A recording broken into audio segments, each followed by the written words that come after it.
The cabin on Maple Ridge had always been a sanctuary away from noise, rules, and the suffocating presence of suburban life. It wasn't a mansion, not even a particularly polished structure, but it carried the weight of generations. The timber beams had darkened with age, the porch sagged slightly, and the scent of pine and wood smoke clung to the walls like a badge of honor. It had been built by the narrator's grandfather during an era when men felled their own trees and hammered nails with no blueprint but stubborn resolve. For years, the cabin was visited only on hunting weekends, fishing trips, or quiet retreats when the chaos of work became unbearable. It wasn't part of any neighborhood. It wasn't on any shared lot with manicured lawns or cul-de-sacs. It stood alone, nestled against thick forest and shielded by acres of untamed land. But when the city's sprawl began creeping outward, when suburban developments began sprouting like weeds, the inevitable happened. The local homeowners association, headed by a woman who thrived on control, set its sights on the ridge. Karen Reynolds, who called herself president, as though she were leading a nation rather than a group of homeowners, had convinced herself and others that the cabin fell under her HOA's jurisdiction. The association had slowly annexed sections of the ridge as developers bought and parceled out land. They redrew maps, adjusted borders, and quietly slipped clauses into contracts. By the time anyone noticed, the HOA had claimed oversight on areas it had no business touching. The cabin became her obsession. She hated the sight of it. Its rustic structure clashed with the uniform, beige houses below. Its independence undermined her illusion of power. To Karen, the cabin wasn't just an eyesore, it was rebellion standing in plain view. The narrator had been warned subtly at first, through letters left in the mailbox of the cabin. The envelopes bore the HOA logo, with demands written in sharp, officious language. Remove the woodpile, repaint the siding, install compliant fencing, pay dues. Each letter ended with the same phrase. Failure to comply will result in enforcement measures. Those letters went unanswered. They didn't apply. The cabin sat on land privately owned, not governed by the HOA's covenant. But Karen did not respond well to silence. Ignoring her wasn't just defiance in her eyes, it was an insult. Soon, the letters escalated to threats. Then came the notices of violation. Finally, the narrator received word through neighbors that Karen had been speaking openly at HOA meetings about dealing with the cabin. The narrator brushed it off at first. After all, what could they do? There was no legal ground.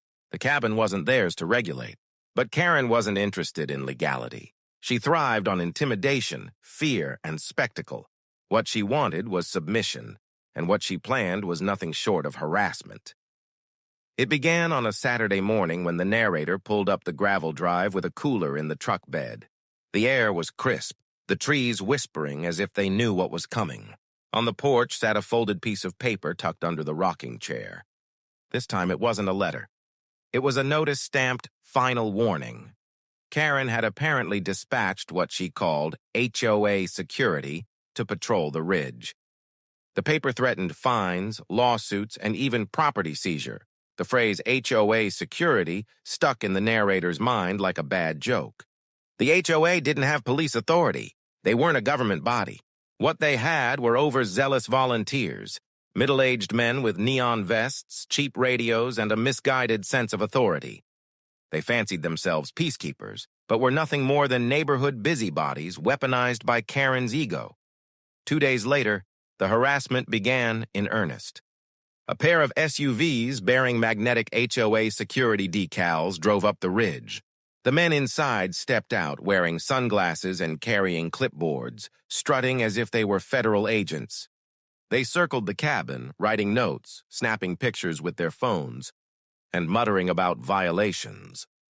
One even had the audacity to pound on the door before walking around back to inspect the shed. The narrator watched from inside, heart pounding, hands clenched.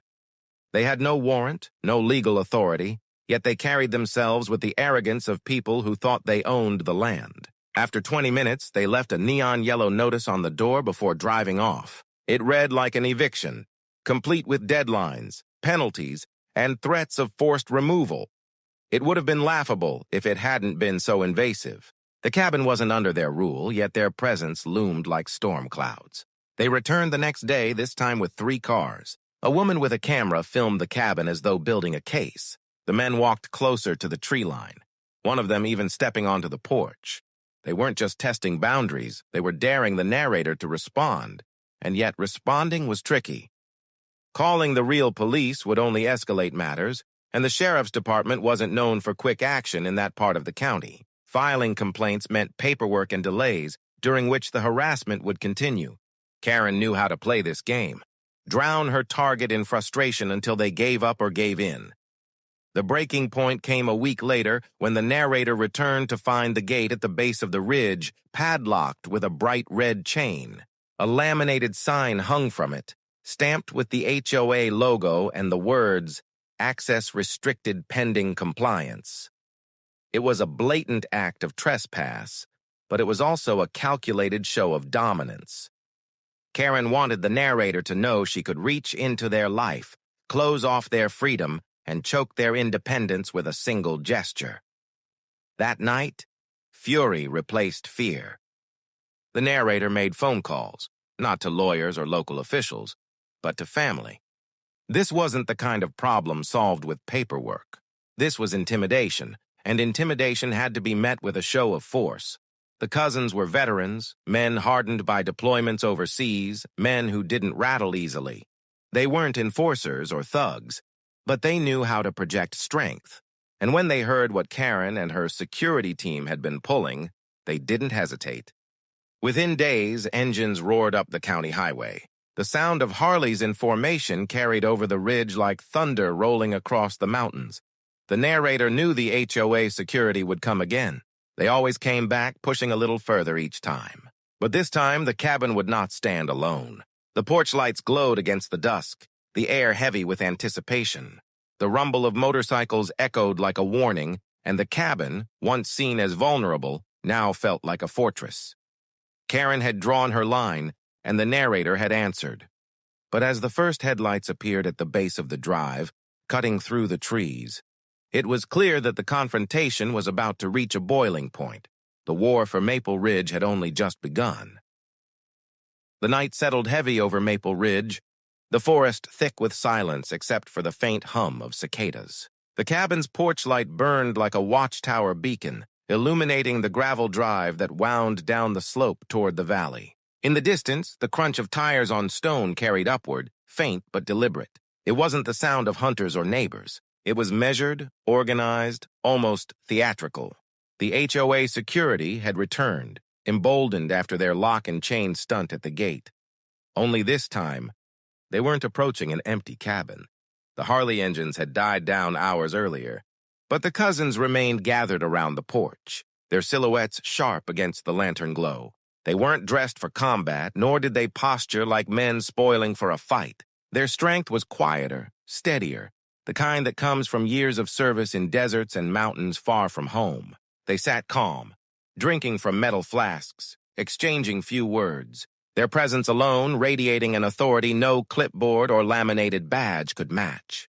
The narrator stood among them, nerves coiled tight, heart hammering with anticipation. It wasn't fear anymore. It was a hard edge of anger tempered with reassurance. For once, the cabin didn't feel like an isolated target. For once, Karen's petty empire would find resistance stronger than paper notices and padlocks.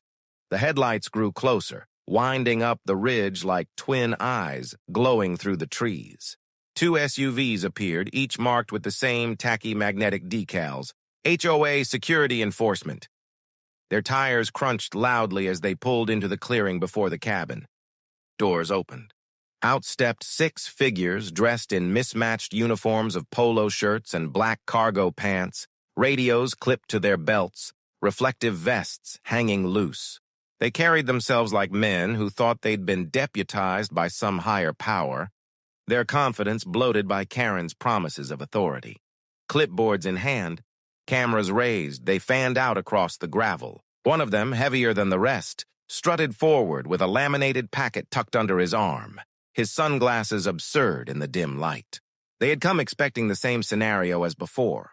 An isolated homeowner, unprepared, perhaps intimidated into submission. but the scene that greeted them froze their swagger. On the porch sat a row of broad-shouldered men, their boots planted firm, their vests patched with military insignias faded from years of wear. Beside the rocking chair leaned helmets glinting faintly in the light, each resting atop chrome gleam of Harley-Davidson frames parked in a neat line just beyond the clearing. The sound of the arriving SUVs was still echoing off the trees when one cousin slowly rose to his feet, towering in silence, folding his arms across his chest. The air shifted.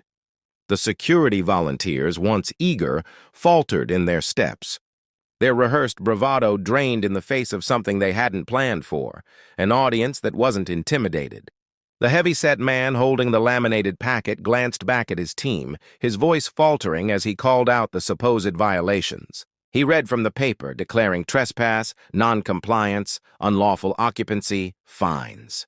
But the words rang hollow in the night air, stripped of power when no one acknowledged them.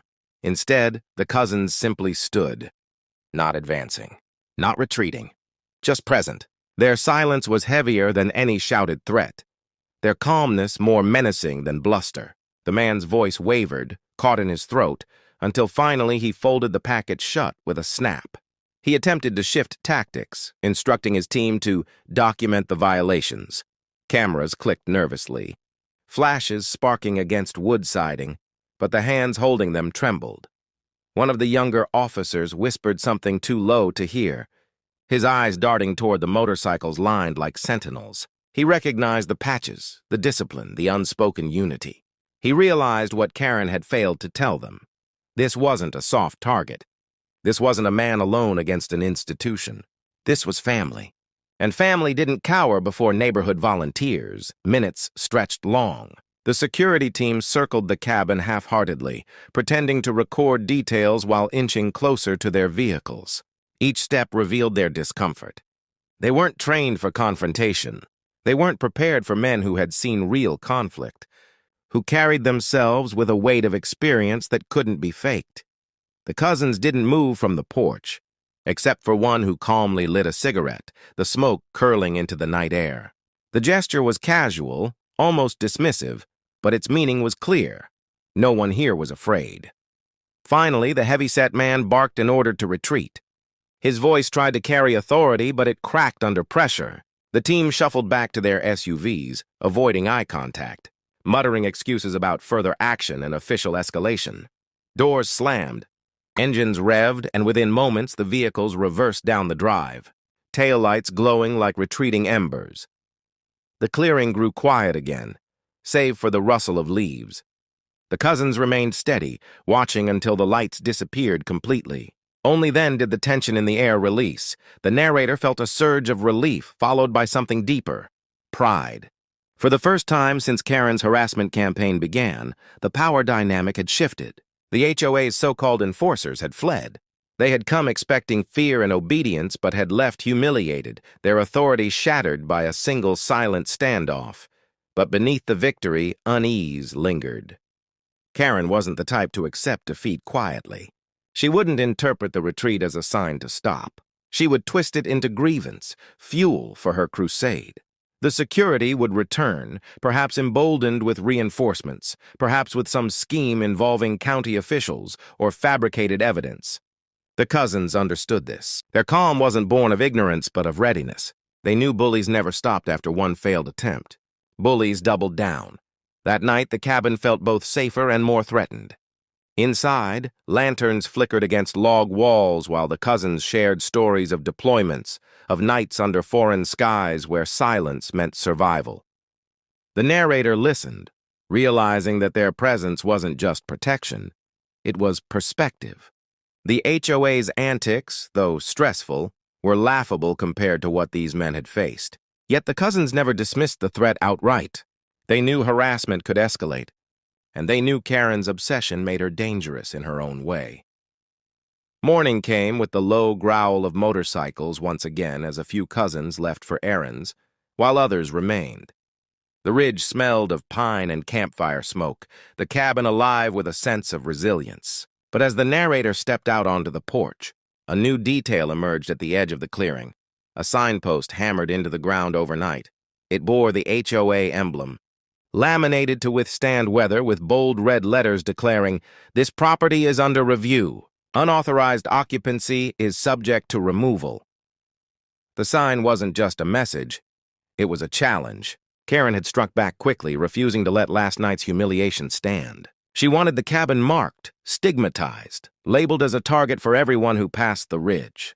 The cousins gathered around it, their faces grim but unsurprised. The war wasn't over.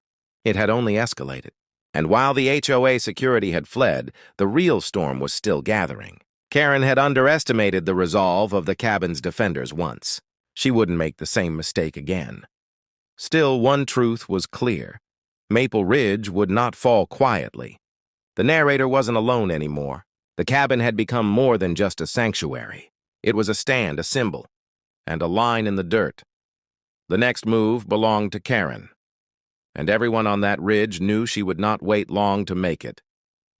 The signpost at the edge of the clearing remained like a splinter in the ground, its bold red letters glaring in the morning sun. To any passerby, it looked official, stamped with the HOA logo and wrapped in laminates that mimicked government authority. To the narrator and the cousins, it was nothing more than a provocation, a paper tiger nailed to a post. Yet its presence carried weight, not because it had power, but because it revealed something about Karen. She would never retreat quietly. Where most people would lick their wounds and move on after such a humiliating retreat, Karen thrived on escalation. To her, resistance wasn't a signal to stop. It was a personal insult demanding retaliation. She had poured too much of herself into this crusade to back away now. Her HOA wasn't just a neighborhood association. In her mind, it was her kingdom. And the cabin on Maple Ridge was a rebellion that threatened to unravel her illusion of control. That very afternoon, the cousins noticed fresh tire marks carved into the dirt near the base of the ridge. Someone had been there during the night, aside from the security. The tracks were from a sedan, not the SUVs usually used by her volunteers. Whoever it was had parked near the chained gate long enough to watch, to take notes, or perhaps to meet with someone. The cousins didn't bother speculating. They knew reconnaissance when they saw it. Karen was scouting her next move. By the end of the week, her move became clear. The narrator returned from a supply run to town to find an envelope taped to the cabin's front door. Unlike the previous ones, this one bore not just the HOA logo, but a letterhead from the county zoning office. The language was sharper, couched in bureaucratic phrasing, allegations of unpermitted structures, environmental hazards, and occupancy violations. It threatened inspections, citations, and possible removal orders. It was the classic Karen tactic, weaponize bureaucracy. She had likely badgered some mid-level clerk into drafting a letter, waiving fabricated complaints and pointing to her manufactured evidence. The HOA security's photos, the phony violation notices, the signpost, all of it had been carefully curated into a story for county officials. And now, armed with paper that looked official, Karen had elevated her game from harassment to something resembling legitimacy. The cousins studied the letter with quiet disdain. They had seen paperwork used as weapons before, in contexts far larger than a homeowners association. This was psychological warfare, designed not to win in court, but to grind down resolve. The cousins were unimpressed. The narrator, however, felt the weight of it. Unlike Karen's self-made notices, this one carried a county seal. Even if it was based on lies, it could not be ignored. That night, around the fire pit outside the cabin, the cousins laid out the situation plainly. The fight was no longer about an eccentric HOA president and her volunteers.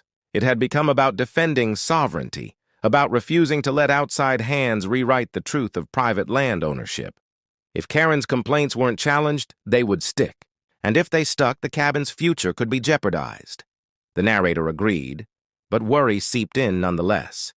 Bureaucracy was slow, tedious, and draining. Karen knew this. Every delay, every letter, every inspection she forced would serve her agenda, to make life unbearable until surrender seemed easier. The cousins countered with calm strategy.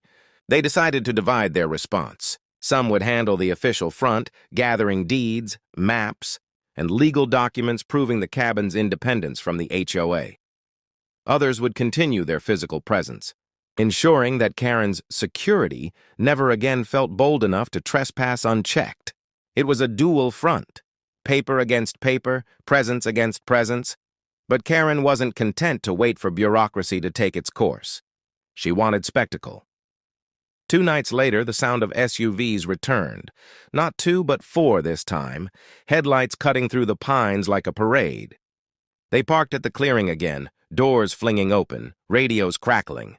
This time they brought numbers, nearly a dozen men and women in reflective vests. Some carried video cameras, others wielded long flashlights like batons. They moved with a kind of exaggerated confidence, as if their reinforcements erased the memory of their last retreat. Karen herself wasn't there, but her presence was felt in their movements. She had clearly drilled into them a script: approach with authority, film, everything, provoke a reaction, and above all, do not retreat. Their mission wasn't to enforce anything legally. It was to create footage that could be spun into evidence of hostility, of danger, of a homeowner out of control. The cousins recognized the tactic instantly. These weren't menacing volunteers anymore. They were bait. Karen wanted confrontation. She wanted something she could take to county officials, to the sheriff's office, maybe even to court. A video of shouting, of shoving, of a tense standoff could be framed however she wished, but the cousins didn't take the bait. As the security team fanned out across the clearing, the cousins simply stood by the porch, arms crossed, faces unreadable. They didn't advance, didn't block, didn't interfere. They allowed the cameras to roll, knowing full well that silence and stillness spoke louder than words. The volunteers circled, muttering rehearsed lines about trespass and non-compliance, but every accusation fell flat against the calm stone wall of silence. It was Karen's plan unraveling in real time. Without a reaction, without footage of conflict, the entire spectacle lost its teeth. Frustration simmered among the volunteers. They poked flashlights into windows, rattled the porch railing, and even filmed the motorcycles lined neatly in formation. But the cousins didn't flinch. Eventually, as before, the security ran out of steam. They shuffled back to their SUVs, still filming, trying desperately to capture something that resembled defiance. Their voices grew shrill, shouting about pending removal orders and non-compliance penalties, but it sounded hollow. Within half an hour they were gone, their retreat punctuated by the crunch of gravel fading into the night. The narrator exhaled, heart steady now in the presence of his family. The cousins smirked quietly, recognizing a win not in confrontation but in restraint. Still, they knew Karen wouldn't stop. If she couldn't get the footage she wanted, she would escalate again, and escalate she did. The very next morning, county inspectors arrived. Not 1, but 3, their white trucks parked near the chained gate. They carried clipboards and hard hats, muttering about anonymous complaints and code enforcement. They claimed they needed access to inspect the property. They spoke in polite, professional tones, but their presence was anything but benign. Karen had succeeded in dragging officialdom to the ridge. The cousins stepped forward, polite but firm, showing deeds and boundary maps, pointing out the absence of any jurisdiction the HOA could claim. The inspectors shifted uneasily, caught between obligation and realization. They weren't fools. They knew when they'd been weaponized by an overzealous HOA president. Still, they insisted on filing reports, their pens scratching reluctantly across forms. When they left, one cousin muttered what everyone already knew. This wasn't the end. Karen would seize on their presence as proof of wrongdoing. She would twist their neutral visit into ammunition, convincing her HOA followers that the county was on her side. The battle had become layered now. It wasn't just physical harassment or paperwork, it was perception. Karen thrived on narrative, on spinning events into stories that gave her power. She wasn't after truth. She was after dominance, and the cabin had become her chosen battlefield. That night, the cousins gathered again by the fire pit, their voices low but steady. They weren't just planning defense anymore. They were planning counteraction. If Karen wanted a war of stories, then she would face a story she couldn't spin. The kind of story where her security ran from men who didn't even raise their voices. The kind of story where her harassment backfired spectacularly. The narrator realized something profound in that moment. The cabin wasn't just a place anymore. It was a test, not just of ownership, but of resolve. And if Karen wanted to keep escalating, she would soon learn that some people don't bend to intimidation. Some people only grow stronger under pressure. The fire crackled into the night, sparks rising into the dark sky. Somewhere down in the valley, Karen was plotting her next move, her fury no doubt burning hotter than ever. And on Maple Ridge, the defenders waited, unshaken, ready for whatever storm she would send next. The ridge awoke to the sound of silence. But underneath that silence ran an unease as thick as fog. The cabin stood sturdy, its beams catching the morning light, yet the ground beneath felt less stable than ever.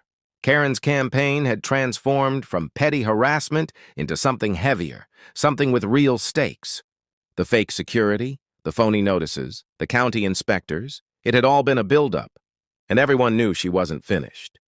Karen had a talent for turning frustration into spectacle. When her HOA security failed to provoke confrontation, when county officials didn't shut down the cabin on the spot, she didn't retreat. Instead, she looked for a new lever. She thrived on drama, the kind that drew attention and forced others to respond, whether they wanted to or not.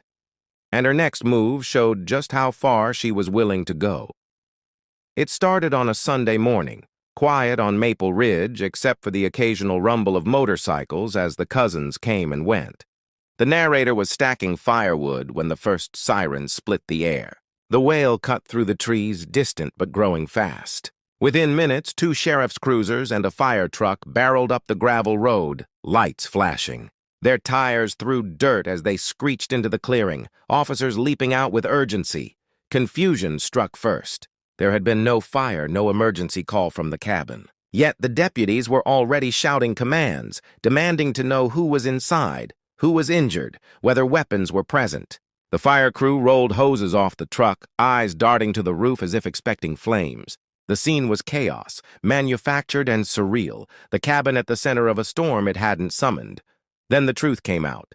Dispatch had received a frantic 911 call about a hostage situation at a cabin on Maple Ridge. According to the caller, there were armed men holding someone inside against their will, threatening violence. The description of the location, the cabin, and even the motorcycles out front matched perfectly. It was a setup. Karen had gone beyond harassment, beyond bureaucracy. She had weaponized emergency services, filing a false report to bring real law enforcement crashing down on the cabin. It was the most dangerous escalation yet, not because it was rooted in truth, but because of how easily it could spiral out of control. One wrong move, one misunderstood gesture, and the entire situation could turn catastrophic. The cousins, trained men, understood this immediately. They stepped forward slowly, hands visible, voices calm, explaining the truth. They presented identification, explained the property ownership, described the harassment campaign. Their discipline carried weight. The deputies, tense at first, gradually lowered their voices, their eyes scanning the situation with growing suspicion, not of the cousins, but of the call itself. It didn't take long for the pieces to click. The sheriff's department had already dealt with Karen before. Complaints, disputes, endless calls to dispatch about rule-breaking neighbors. She had a reputation. And while the seriousness of a hostage report couldn't be ignored, the deputies were no strangers to false alarms. Their questions shifted from interrogation to investigation. Who had called? What was the motive? Why did the details so neatly align with Karen's grievances? The fire crew rolled their hoses back with visible frustration, muttering about wasted time and resources. The deputies, now calmer, left with promises to follow up. The cousins knew what that meant. A report filed, paperwork shuffled, but no guarantee of accountability. False reports were serious crimes, but proving intent was a slippery slope. Karen, as always, knew how to dance at the edges of consequences. Still, the damage had been done. Sirens on the ridge weren't just noise. They were a spectacle, exactly what Karen wanted. Neighbors at the base of the ridge gossiped immediately, whispers spreading through cul-de-sacs that something happened up there. To outsiders, the details didn't matter. The image of police cars and fire trucks rushing to the cabin planted seeds of doubt, and Karen would water those seeds with lies until they grew into the narrative she needed. That night, the cousins sat around the fire pit, their expressions darker than before. They had endured harassment, intimidation, and bureaucracy, but this was different. This was reckless, dangerous. It put lives at risk, not just theirs, but the deputies and fire crew who had stormed the ridge on false pretenses. Karen wasn't just pushing boundaries anymore. She was willing to risk collateral damage to win her war. The narrator felt the weight pressing heavier. What had begun as annoyance had spiraled into danger. The cabin wasn't just under attack by paper and petty volunteers. It was under siege by lies that could draw real guns, real sirens, real chaos. Yet as fear simmered, so too did resolve. If Karen thought this tactic would break them, she was wrong. If anything, it had steeled their determination. The next day brought confirmation of Karen's role.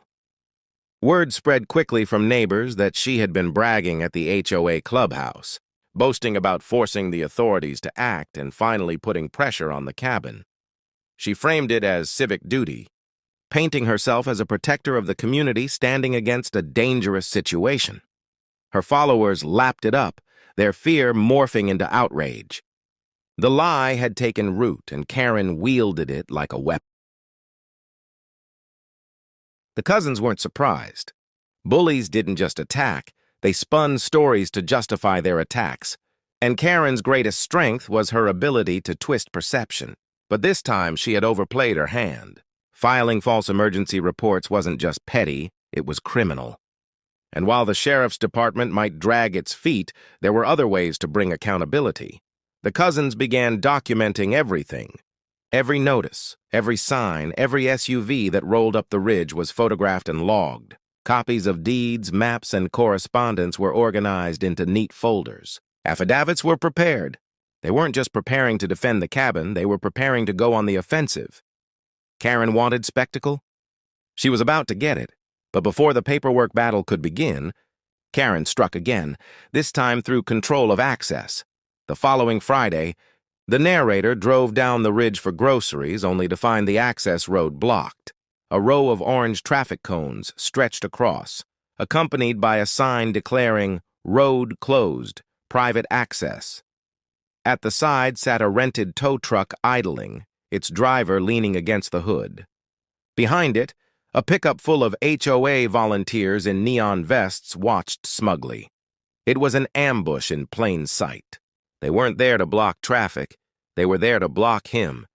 To trap him in a battle of wills where every move would be filmed, twisted, and turned against him. The narrator parked, stepping out slowly, heart pounding with fury. But before words could even form, the sound of engines thundered through the trees. Harleys, half a dozen at least, roaring up the road in formation. The cousins had timed their arrival perfectly, their presence sweeping into the standoff like a storm.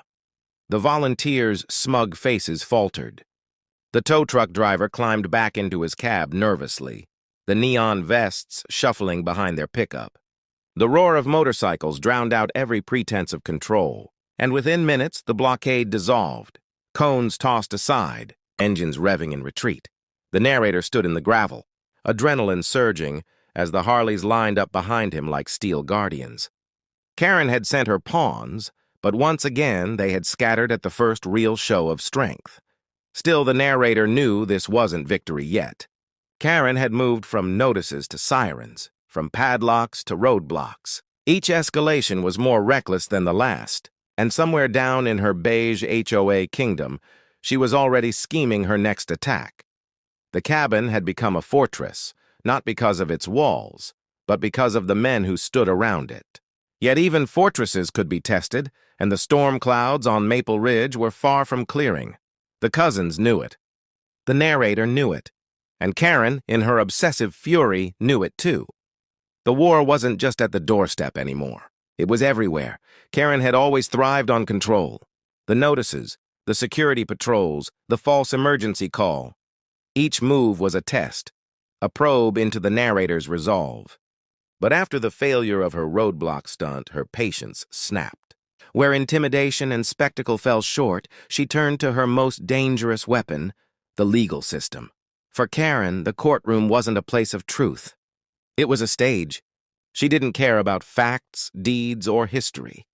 What mattered to her was performance, the ability to spin a story so convincingly that it forced officials, neighbors, or even judges to lean her way. And now, after weeks of failed attempts to break the cabin through fear, she saw the courthouse as her final arena. It began with a thick envelope delivered by certified mail. Inside lay a stack of legal documents, a civil complaint filed on behalf of the Maple Valley Homeowners Association against the narrator. The language was dense, crafted by lawyers more concerned with intimidation than accuracy. It alleged violations of HOA covenants, unpaid dues, zoning infractions, even public nuisance. At the heart of it all was one outrageous demand: the forced removal of the cabin. The narrator sat at the worn wooden table in the cabin's kitchen, papers spread like a storm across the surface. Each page dripped with arrogance, written as though ownership of the ridge was a technicality to be brushed aside. The cousins leaned over the documents, scanning with furrowed brows. They weren't legal experts, but they knew posturing when they saw it. Karen had hired attorneys to dress her obsession in the clothes of legitimacy. Fear flickered at first. A courtroom meant stakes higher than padlocks or signs. Court orders carried real consequences. But the cousins quickly reminded the narrator of something essential. Legal systems may be slow and flawed, but they also demanded evidence. And evidence was on the narrator's side. The cabin stood on land deeded generations back, well outside HOA jurisdiction. The paperwork was clear. The truth was ironclad. Still, they knew Karen wouldn't play fair. She had already shown her willingness to fabricate, exaggerate, and twist. In court, she would lean on spectacle, a parade of security volunteers testifying about imaginary violations, neighbors recounting tales of disturbances, inspectors' reports spun into warnings of danger. She would bury the truth under noise, hoping the judge would see a problem too messy to ignore and rule in her favor simply to quiet the chaos. The cousins refused to let that happen. Over the next week, the cabin transformed into a war room. Maps of the property were pinned to the walls, highlighted and marked with survey dates. Old deeds, some handwritten and yellowed with age, were spread across the table beside crisp, modern title records. Affidavits were prepared from locals who knew the land's history, including retired county officials who had overseen its zoning. Every possible angle was covered, every loophole closed. The cousins moved with the same discipline they had carried overseas. Each man took a task, gathering evidence, contacting witnesses, consulting veterans who had become lawyers after service. They treated Karen's lawsuit not as a nuisance, but as a mission. And slowly, the fear that had gripped the narrator began to fade, replaced by something stronger: determination. The day of the first hearing arrived on a gray morning, clouds heavy as though nature itself sensed the weight of what was coming. The courthouse, with its cold stone steps and echoing halls, stood in sharp contrast to the cabin's warmth. Yet inside those walls, the battle for Maple Ridge would take its next turn. Karen arrived in a flourish, flanked by her lawyers and a small entourage of HOA board members. They wore smug expressions, whispering among themselves as though victory were already assured. Karen herself strutted through the hallways as if she owned them, her binder of evidence clutched like a weapon. The narrator walked in quietly, cousins trailing like a silent guard. Their presence alone shifted the room. Broad-shouldered, disciplined, eyes sharp with resolve, they weren't there to intimidate the court, but their calm confidence unsettled Karen's entourage. Whispers rippled as they took their seats. The hearing began. Karen's lawyers launched into a polished performance, painting the cabin as a rogue property disrupting the peace and uniformity of the community.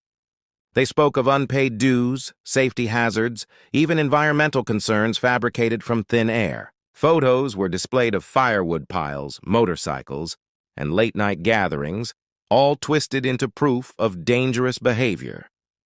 Karen sat beaming, feeding the narrative with nods and whispers. Then came the narrator's turn.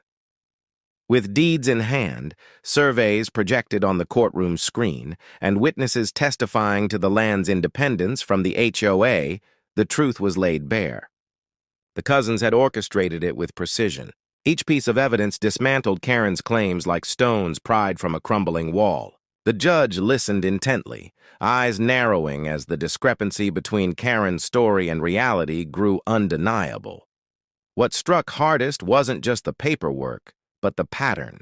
When the sheriff's deputy testified about the false 911 call, explaining how resources had been wasted chasing a phantom hostage situation, the courtroom shifted. Karen's narrative began to unravel, her smug posture stiffening under the weight of exposure. By the end of the day, the judge made no ruling. The case was too broad for a snap decision, but his words carried weight. He warned the HOA against pursuing harassment under the guise of governance. He emphasized the independence of private property from HOA jurisdiction when deeds proved separation. And most importantly, he set the next hearing date, ordering Karen's side to produce specific evidence to back their sweeping claims. It wasn't victory yet, but it was a blow. Karen had expected to bulldoze the cabin in one swift legal strike. Instead, she had been slowed, forced to defend herself under scrutiny she couldn't control. Her entourage left the courthouse in silence, their earlier bravado gone. The narrator and cousins stepped out into the cool afternoon air with relief, but also with a sobering realization. Karen wouldn't stop here. She couldn't. Every setback only fed her obsession. She would dig deeper, spend more, twist harder. And as she grew more desperate, her tactics would only become more reckless. Back at the cabin, the fire pit crackled once again, sparks drifting into the night sky. The cousins spoke little, their silence heavy with understanding. The war wasn't over. It wasn't even close. Karen had shown her hand. The courtroom was her weapon now. But what she didn't realize was that the cabin's defenders weren't playing defense anymore. They had built their case not just to survive her assault, but to turn it against her. The narrator felt it in his bones as the flames flickered. The ridge wasn't just holding ground anymore. It was preparing to strike back. The next hearing would not just be Karen's spectacle. It would be the stage where her empire of lies came crashing down. The weeks between the first hearing and the second passed like the calm before a storm. On the surface, the HOA community seemed quiet, but beneath it all, tension churned. Karen had retreated from her daily theatrics. No more roadblocks, no security patrols, no shouted accusations from her porch. Yet everyone knew why. She wasn't conceding. She was planning. For Karen, the next hearing was do or die. The first round had stripped her narrative bare, forcing her into a corner. Now, with her reputation crumbling, she had only one move left: escalation. She doubled down, emptying HOA funds into lawyers, hiring private investigators, even manipulating local news outlets with exaggerated tales of an outlaw biker gang terrorizing the neighborhood. Every day she stoked the fire higher, hoping that by the time the second hearing arrived, public opinion would tilt in her favor. But the cousins weren't idle either. They knew Karen's type, the kind that couldn't back down, even in the face of certain defeat.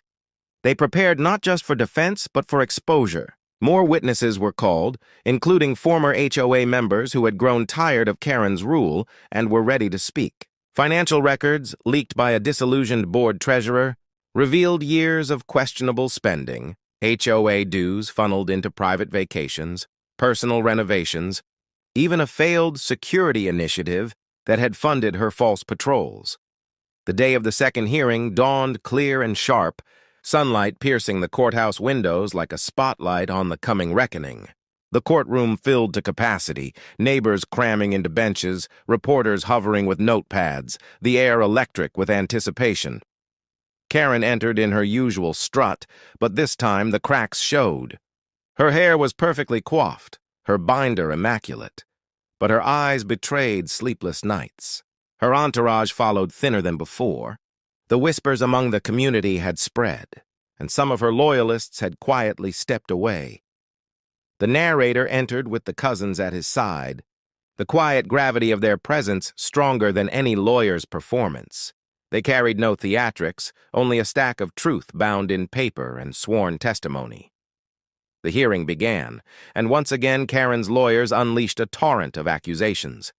But where the first time their claims had at least sounded polished, this time the desperation showed. Their evidence was thin, their witnesses unconvincing, their narrative unraveling in real time.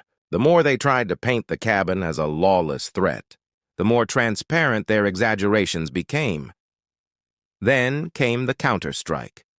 The narrator's lawyer presented the deed once more, followed by the county zoning officer, who confirmed on record that the cabin stood completely outside HOA jurisdiction. The retired sheriff testified again, this time with call logs proving Karen's false emergency reports. Neighbors spoke of intimidation tactics, threats, and harassment orchestrated by Karen and her inner circle. But the final blow came with the financial records. As pages of expense reports were read aloud, the courtroom shifted. Vacations listed as community development, restaurant bills marked security meetings, thousands drained from HOA reserves with little oversight or accountability. Gasps rippled through the benches as the truth sank in. Karen hadn't just targeted the cabin, she had been exploiting the community for years. The judge's expression hardened. What had begun as a civil complaint against the cabin was now something larger. He questioned Karen's counsel directly, pressing for justification that never came. And then, with measured words, he struck the gavel. The lawsuit was dismissed in full. The HOA had no jurisdiction, no standing, and no evidence. Furthermore, the judge referred the matter to the state attorney general's office for potential investigation into financial misconduct and abuse of authority.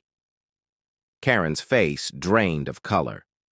For years she had ruled with intimidation, her voice loud enough to drown out opposition. Now, in the space of a few minutes, her empire had collapsed under the weight of her own arrogance. The courtroom erupted with murmurs, neighbors whispering relief, some even applauding before the bailiff restored order.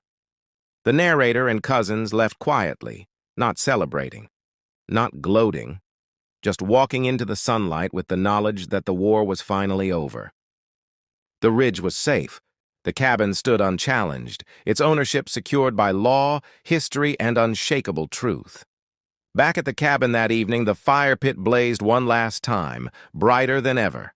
The cousins sat in a circle, the sound of Harley engines still echoing in their ears from the ride home. The mountains stretched wide around them, timeless and indifferent to human disputes, yet somehow bearing witness to their victory. Karen would not return. Stripped of her power, facing investigations and abandoned by her followers, her reign had ended not with triumph, but with disgrace. For the community, it was a chance to heal. For the narrator, it was a chance to breathe again. And for the cousins, it was simply another mission completed, though this one carried the satisfaction of protecting family, not just a cause. The night grew dark, stars scattering above the ridge. The cabin, battered by months of chaos, now stood stronger than ever, a symbol of defiance, resilience, and the quiet power of those who refuse to be bullied. The HOA had sent their security. They had sent their lawyers. They had even sent the system itself. But in the end, they had all fled before truth and loyalty, embodied in the roar of Harley engines and the unbreakable bond of family.